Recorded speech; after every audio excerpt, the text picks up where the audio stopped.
Hi అండి అందరికీ. తిరుపతితో పాటు మేము ఇంకా 2 టెంపుల్స్‌కి వెళ్ళినామని కూడా షార్ట్ వీడియో చెప్పినా కదా! శ్రీకాళహస్తిను, విజయవాడ కనకదుర్గమ్మ. ఇదైతే శ్రీకాళహస్తి లాంగ్ వీడియో.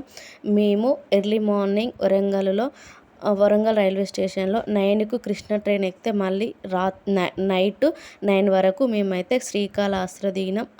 అక్కడే నైట్ స్టే చేసి రూమ్ తీసుకొని మేమైతే స్టే చేసి ఎర్లీ మార్నింగ్ మళ్ళీ గుడికైతే దర్శనంకైతే మేమైతే వెళ్తున్నాం. నిజంగా చాలా బాగున్నది గుడి. శ్రీకాళహస్తి అయితే చాలా బాగుంది.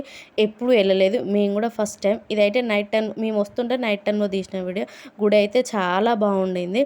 మేము ఆ రోజు ఫస్ట్ శ్రావణ శుక్రవారం అమ్మవారిని అయితే శాకంబరిగా చాలా బాగా మొత్తం కూరగాయలతోటి అయితే అమ్మవారిని బాగా అలంకరించారు. చాలా బాగుంది. లోపలనైతే ఫోన్స్ అయితే ఏం అలో లేవు. బయట డిపాజిట్ చేసేసి మనమైతే వెళ్ళాలి. మళ్ళీ దర్శనం గిట్లా చేసుకున్నాక ఫొటోస్ కావాలి అనుకుంటే మళ్ళీ బయటకు వచ్చేసి మనమైతే గుడి లోపలికి అయితే వెళ్ళాలి. ఈ గుడికి మొత్తం 4 గేట్లు ఉంటాయి. మనం ఏ గేట్ నుండి అయినా వెళ్ళొచ్చు. ఇదైతే ఎంట్రెన్స్. శ్రీకాళహస్తిలో స్వయంభుగా వెలిసిన శివలింగం. స్వయంభుగా అంటే శ్రీ అంటే సాలెపురుగు శివలింగానికి చుట్టూ రాత్రి అంతా కష్టపడుతూ ఒక గూడును అయితే తయారు చేస్తుంది.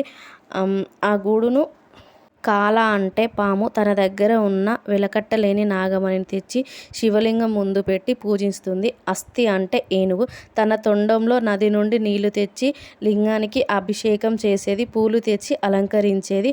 అసలు గోల ఎలా మొదలైందంటే ప్రతిరోజు ఏనుగు వచ్చినప్పుడు సాలెపురుగు కట్టిన గూడు చూసి అయ్యో లింగం మురికిగా ఉంది అనుకొని తొండంతో లాగి పారేసేది. పాము పెట్టిన మణి కూడా తోసేసేది. సాలెపురుగు చాలా కోపం వచ్చింది. ఒకరోజు ఏనుగు అభిషేకానికి రాగానే సాలెపురుగు దాని తొండంలోకి దూరి గట్టిగా కుట్టింది. నొప్పి తట్టుకోలేక ఏనుగు తన తొండానికి నేలకేసి కొట్టింది.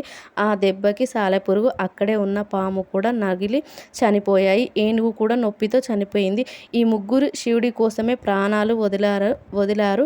వెంటనే శివుడు ప్రత్యక్షమై వీరి ముగ్గురి భక్తికి మెచ్చి వీళ్ళ మోక్షం ఇస్తున్నాను అని వరమిచ్చాడు. అప్పటి నుండి సాలెపురుగు, కాల, పాము, అస్థి, ఏనుగు శ్రీకాళహస్తి అని పేరు వచ్చింది. ఇక్కడ శివుడు స్వయంభుగా వెలిసిండు. స్వయంభు అంటే మనిషి చెక్కినది కాదు, భూమి నుండి దానంతట అదే వెలిసిన శ్రీకాళహస్తి లింగం. అలాంటిది పంచభూతాలలో వాయులింగం కూడా ఇది. పూర్వం వాయుదేవుడు కూడా గట్టిగా తపస్సు చేశాడు. శివుడు నాకు ప్రత్యేకమైతే నేను వాయువు రూపంలో ఆయనను పూజించాలి అని శివుడు మెచ్చి నువ్వు కాళహస్తి అడవుల్లో స్వయంభుగా లింగం వెలిస్తాను, నువ్వు అక్కడ వాయు రూపంలో నన్ను పూజించు అన్నాడు. ఈ లింగం ప్రత్యేకత ఏమిటి అంటే గాలికి కదిలే దీపాలు గర్భగుడిలో గాలి మీద ఉంటాయి. ఈ గుడి గ్రహణం రోజు కూడా తెరిచే ఉంటుంది. శ్రీకాళహస్తిలో ఎక్కువగా రాహుకేతు పూజలే చేపిస్తూ ఉన్నారు. శ్రీకాళహస్తిలో రాహుకేతు పూజలు గ్రహణం రోజు కూడా ఇక్కడ చేస్తారు. ఏదన్నా దోషము ఉన్నా కూడా పోతుంది.